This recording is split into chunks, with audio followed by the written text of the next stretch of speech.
ব্রাজিলের national break আর প্লেয়ারদের injury যেন একই সূত্রে গাথা।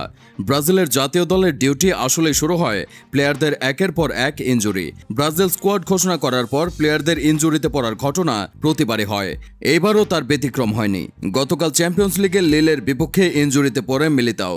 ব্রাজিলিয়ান কাপে আরানা এবং চ্যাম্পিয়ন্স লিগের ম্যাচে ব্রেমার এই মোট ৩ জন ইনজুরিতে পড়ে দল থেকে ছিটকে গেছেন।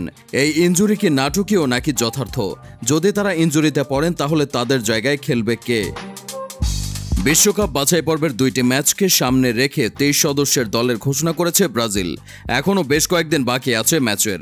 এর মাঝে শোনা যাচ্ছে ইনজুরির খবর। ব্রাজিল ও রিয়াল মাদ্রিদ তারকা মিলিতাও আগেও ছিল না দলে, এবারও শোনা যাচ্ছে তার ইনজুরি, তাও ঠিক ব্রাজিলের খেলার আগেই।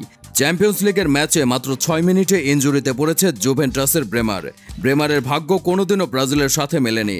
ক্যারিয়ারের সেরা ফর্মে থাকলেও কখনো কোচের স্বজনপ্রীতির জন্য বেঞ্চ হতে হয়েছে, আবার কখনো হানা দিয়েছে ইনজুরি। আবার ব্রাজিলিয়ান লিগের আরান এবং রিয়াল মাদ্রিদের এডার মিলিতাও চ্যাম্পিয়ন্স লিগের ম্যাচে লিলের বিপক্ষে পড়েছেন ইনজুরিতে। গত বাছাই পর্বের ম্যাচের আগেও পড়েছেন ইনজুরিতে। একই পথের পথিক হয়েছিলেন ম্যানচেস্টার সিটির সাভেনিহো। ব্রাজিল ম্যাচের আগে ইনজুরিতে পড়েন, আবার ন্যাশনাল ব্রেক শেষ হলেই ক্লাবের হয়ে খেলেন ম্যাচ। তখন আলাদিনের জাদুকাঠির ছোঁয়ায় হয়ে যান ফিট। এরই ফলশ্রুতিতে ব্রাজিলের ফ্যানদের অনেকেই প্রশ্ন তুলেছেন নাটকীয় এই স্কোয়াডের ইনজুরির প্রবণ কি শুধুই কাকতালীয় নাকি সাজানো গোছানো কোনো নাটক? ৫ বারের বিশ্ব চ্যাম্পিয়ন্সদের মোটেও সময় ভালো যাচ্ছে না। বর্তমান ব্রাজিল ফুটবল যাচ্ছে ট্রানজিশন পিরিয়ডের মধ্য দিয়ে। ফুটবলের সর্বোচ্চ সংস্থা CBF থেকে প্লেয়ারদের ড্রেসিং রুম কিংবা কোচ সহ ম্যানেজমেন্ট সব ক্ষেত্রেই চলছে দুর্নীতি। বিরাজ করছে অস্থিতিশীল অবস্থা, যার কারণে ব্রাজিলের মাঠের পারফরমেন্সে বিরূপ প্রভাব পড়ছে।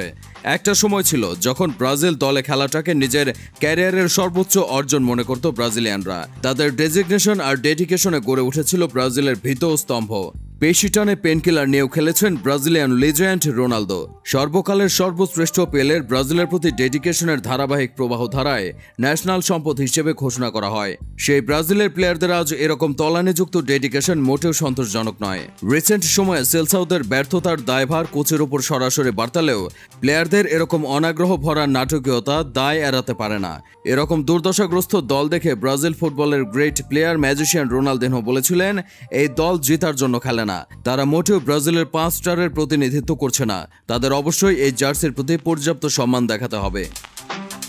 ব্রেমার ও এডার মিলিটাওয়ের ইনজুরির কারণে দলে যুক্ত হতে পারেন ফরাসি ক্লাব পিএসজির হয়ে খেলা বেরালদো। কেননা ডোরিভাল জুনিয়রের পুরনো ছাত্র ছিলেন বেরালদো এবং পিএসজির হয়ে যখনই সুযোগ পেয়েছেন তখনই নিজের জাত চিনিয়েছেন। তবে আরেকজন সেন্টার ব্যাক হিসেবে ডাক পেতে পারেন ব্রাজিলিয়ান লিগের ব্রুনো। তবে নটিংহাম ফরেস্টের মুরিলো এক্ষেত্রে হতে পারে পারফেক্ট চয়েস, কেননা মুরিলো শেষের একাধিক সিজন থেকে ধারাবাহিকভাবে পারফরমেন্স করে যাচ্ছেন। আরানার ইনজুরিতে দলে যুক্ত হতে পারেন বর্তমান সময়ের অন্যতম সেরা ফুটবল ব্যাক আগোস্তো। এছাড়াও ব্রাজিলের সেন্টার ব্যাকের পাইপলাইনে রয়েছেন একাধিক ট্যালেন্টেড প্লেয়ার। তা হলেন যথাক্রমে মোরাতো, নাথান, ভিটো রেস, রিবেইরো, ভিদাও এবং কাইকি।